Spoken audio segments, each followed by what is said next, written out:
Hey everybody, it's your homegirl Joy here, and today I have a couple things that I want to say. I want to start off with thank you so much for over 200 subscribers. I know that doesn't seem like a lot, but to me it is. So thank you, you all are awesome. And second, I actually tried to film this video a few days ago and the audio was so bad, and it wasn't because of the wind this time. I film on my phone, on my iPhone, and it's 3 years old, so it's starting to give out, you know. So hopefully the audio is better with this one. We'll see. So what this update is gonna be a little over 2 weeks of when I planted things out into the garden, and since then I've posted some pictures of things that I've harvested, like the radish, and I made a reel yesterday about the radish, and it got thousands of views, and it was just me pulling out a radish. I thought it was really funny, but it's satisfying. It's one of like the most satisfying things to harvest, I've come to realize, and it's my first year growing radishes, so it was fun. I'll link my Instagram so you can check that out if you want. If you want to see what the deal is about the radish reel. But I'm very proud of my dirt babies. That's what I call my radishes. They're my dirt babies. Without further ado, I'm going to show you what I tried to film a few days ago. So much has already sprouted, and I'm so happy because they're catching up with my transplants, and I want to get more comfortable with direct sowing, so it's making me kind of excited in the future, because that means there's less that I need to start indoors and feel like I need to have like a head start on some things, and I'm seeing what grows quickly from seed once that warm weather hits. So this is my first flower pot. So this is my pollinator pot. It's more for pollinating purposes than medicinal, although I do have calendula here. It's lining the edge of the pot. In the center I have lupin, and these little sprouts, it's supposed to be ground cover, and it's the alyssum. It's a white flower. They're small, and it's supposed to just be a nice ground cover around the calendula and the lupin growing tall in the center. So I hope that it comes out how I'm envisioning it, and in my head it looks very pretty, but I guess we'll see soon what it's gonna look like. But they're growing quickly. Here I have my chamomile. So many of the seeds have sprouted, and I've picked out a few just so it wasn't so crowded, but they're getting to a decent size. I still need to thin them out, but I don't want to do that prematurely, and then the ones that I leave die off. But this is gonna be my teapot. I want to harvest a lot of chamomile, so I'm hoping for some nice, big, strong, healthy plants so I can harvest a bunch of flowers from here. Here I have my chives, my cilantro, and my one dill that is growing in this pot. I don't know why not many seeds sprouted. I'm happy with how many of the oh my goodness, the cilantro sprouted, and unfortunately all my chive seeds, which I planted on this half of the pot, all shifted and moved towards here, and that's just because my yard is just one big slant, and it doesn't look that big in person, but when you water things you can really tell. And here I finally filled up the rest of this pot, and I planted a lemon thyme that I found at Home Depot. Now I've been wanting lemon thyme for a year now, and I couldn't find any more, and I couldn't find seeds, so I'm really happy that I found this. And after transplanting it, it's looking very lush and it's growing very quickly. I'm really pleased with with how it looks, and I'm kind of hoping it takes up most of this planter because I really do want a good bit of lemon thyme. So that's what I had in my pots. Now I want to show you my my kale, my perpetual spinach, all of that. It finally started to take off. I have a few bugs munching, but nothing terrible. It's the Mizuna. This is my narrow cabbage. Looks intact. My scarlet kale is struggling. They're very tiny, and I'm worried that they're stunted. Although, like, there has been a little bit of growth, but not a terrible amount. This one dill in particular is doing phenomenal. It's growing very quickly, and it's been developing a new leaf like every other day. And yeah, I'm really excited to have an abundance of dill and to start harvesting that. And here, oh my goodness, I'm so excited about this. The beans have sprouted. These are the Blue Lake, I believe, Blue Lake pole beans. And this is my radish in the bottom. I've been picking a few every now and then. There's one that we're leaving in the ground to see how big it gets. It's a pretty big size right now, but the rest still need to develop a little more. I have my Roma tomatoes. They're still struggling, and it's really just from pest damage, and there's something going on here. I think it may be sun scald. I'm not sure, but there's definitely, oh my gosh, definitely pest damage. There's well, if you can see, there's some bug poop, some caterpillar poop. It's not really focusing, but there is a caterpillar that is munching away at these poor little tomato plants. Now this one, the top part right here was bitten off, so I'm gonna try to save it by letting this little sucker grow out as the main stem. I don't know if that's gonna work, but I mean, we're gonna find out because I'm gonna try. This one is doing great. This one's looking lovely. There's a sucker I need to take out, but the rest are kind of struggling. I'm a little sad about that. Now here I have some pepperoncini peppers. I have three in these little planters. This one had a natural fork in its growth, and it looks a little funky, but it's growing. Now on the sides of the beds like that, I have the pepperoncini peppers. I have one side that has the jalapeno, another one that has the poblano, and then I have my 2 serrano peppers I'm gonna keep on my patio. Now my tomatillo plants are looking a little sad. They have very small leaves.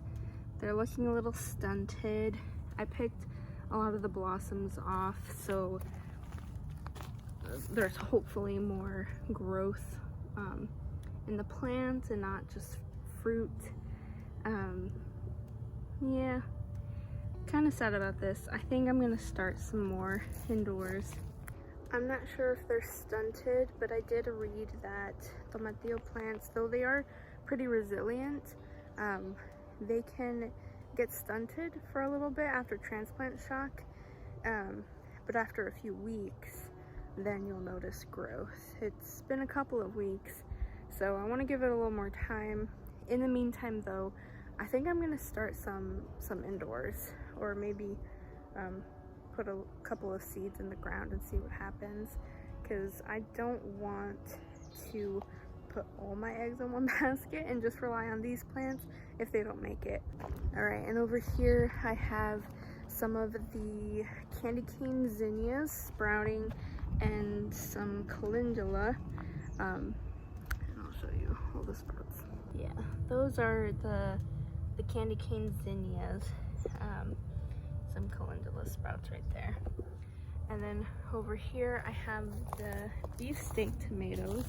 They're doing very, very well, and some of them have started to produce some buds, which I'm really happy about. Yeah, look at this. looks beautiful. So I'm really excited.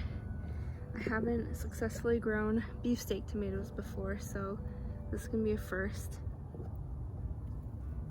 And this basil is doing great, though it's starting to be picked off by some bugs I see. I need to prune these. And here are my Poblano peppers. So last year I did the Roma and cherry tomatoes, and I got a lot of cherry tomatoes, but I really want more slicing tomatoes and the Roma, so I can do like tomato sauce, pizza sauce, marinara sauce, have all of that and then can it so I can use it later on or during the winter, because we use a lot of tomato sauce, at least like pasta sauce. So I'm hoping for a good yield.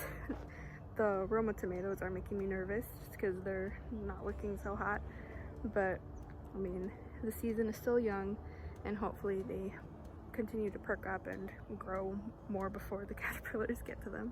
Here I finally have some green growth on my sweet potato slips. They're looking real rough. All the leaves yellowed and so many of them fell off, and there were some that I thought I needed to pull, but there is new growth. It is looking a lot healthier. Not the healthiest, but healthier.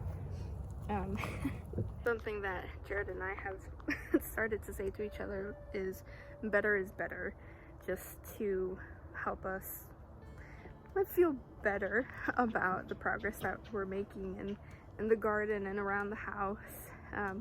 Our mailbox had completely fallen apart, and our neighbor brought it over and left the mailbox at our door because it was in their yard.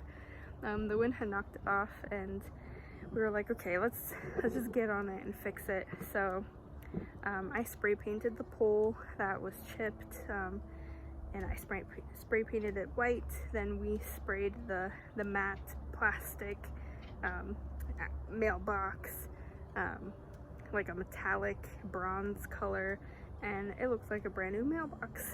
And we fixed it, made it so it stayed on the pole. It was nice and sturdy, and I mean, it wasn't a new mailbox, but it was better, and better is better. It's progress nonetheless. All right, and these are the potato plants. Oh, they are looking so lush. Obvious bug activity, but that's okay. It's gonna happen when you have a poppin' garden, you know. Yeah, I'm really excited about this. I don't know if I planted it too densely, but I wanted to try the high intensity gardening again, and utilize my space better, at least here, because I did not over there. That's not a good example of high intensity gardening. So our neighbors are really cool. They're the ones that gave us the mailbox back. But they gave us this cast iron bathroom sink, and I wanted to make a bird bath out of it. Right now it has a lot of rainwater in it, and I put some decorative pebbles inside, but it is not how I want it to be, and it's not efficient for a bird bath. Birds need a shallow pool to ruffle their feathers in and walk around and feel safe. So we're gonna add some things in there, and then put some plants around and make it look very nice and pretty. But I want to do a separate video of that and kind of the process of putting this together, because there's a few things that I want to try to do to make it look nice and to flow with the garden. So stay tuned for that. All right, and here I have my Amethyst Tomato, which I see is starting to form a little bloom, and one of my sage plants. I have quite a few. This is our hibiscus that was devoured by aphids. It is looking so much better now. Cut off some damaged branches, some dead ones. There was one that looked a little diseased. Cut that off as well. And this is looking so much better. I'm really proud of the progress that it's making. Here I have my serrano peppers, my peppermint, my oregano, and oh my goodness, look at that. Look at that little bugger. Literally. He's probably chowing down on my oregano. And yeah, here I have a mixture of things from sage, some more thyme, some more amethyst tomato. I have my my eggplants. Here I have some milkweed, some more lupin. Yeah, just a mixture of things. The rest of my onions that I need to put in ground. So yeah, that is the progress and the growth that my garden has made so far. And it's only been a couple of weeks. I'm really happy with how fast things are starting to grow. The beefsteak tomatoes especially. Though I wish my other tomatoes were doing just as well. I'm sure that they're gonna come back, and they're gonna come back strong. At least I hope so. My biggest concern was the herbs, which I'm really happy to see that they're all perking up and they're green and they're lush. And yeah, and I think I'm gonna plant some of my extra sage in the front bed. Anyways, that is all that I have for you today. I hope the audio was a lot better because it was struggling a lot a few days ago, so I hope today was a little better. Anyways, thank you again for subscribing, for liking my videos, and being part of the journey with me of growing things and learning how to grow things.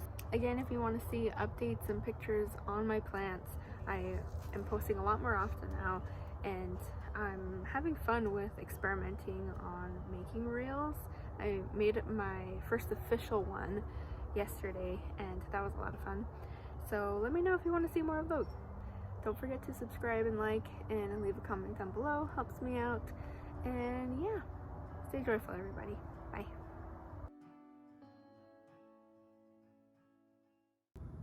So upon further inspection, that little thing that was dangling there was bird poop.